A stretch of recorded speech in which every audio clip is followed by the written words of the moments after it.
Allah çox rəhimlidir, amma sən də qəlbindən müğayət ol. Bəzən rəhmət heç nə eləyə bilmir. O vəziyyətdə olursan sən.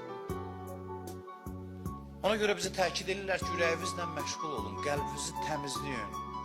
Problem açacaq başınıza. Qəlbdə qalan problemlər, çirkinliklər taleyvizə çevrilir, bilirsiniz? Başınıza gələn hadisəyə çevrilir.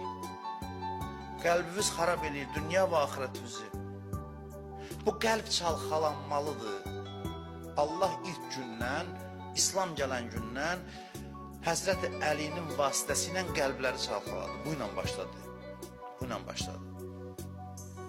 Məqsəd əksinə Həzrəti Əlinin vasitəsilə imana kömək eləmək idi. Məqsəd Allahın bu idi ki, kömək eləsin iman gətirməyə. Çünki cəmaat görsün ki, bir işin nişəsan asan olar Peyğəmbərin. Din gətirib, haqq din, bir dənə də möcüzə ilə doğulan uşaq ona iman gətirib. Zahirən nədir məsələ? Asanlaşdı məsələ. Xeyl Allah asanlaşdırdı da.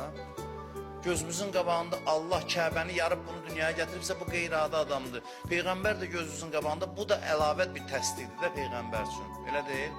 Peyğəmbər istədi, Allah istədi ki, kömək eləsin Həzrəti Əlinin vasitəsilə cəmaatın iman gətirməsinə. Elə deyil. Amma qəlb xəstə olanda kömək maneəyə çevrilir. Belə ki, qəlb xəstə oldu, hidayətə kömək olacaq şey əksinə maneəyə çevrilir.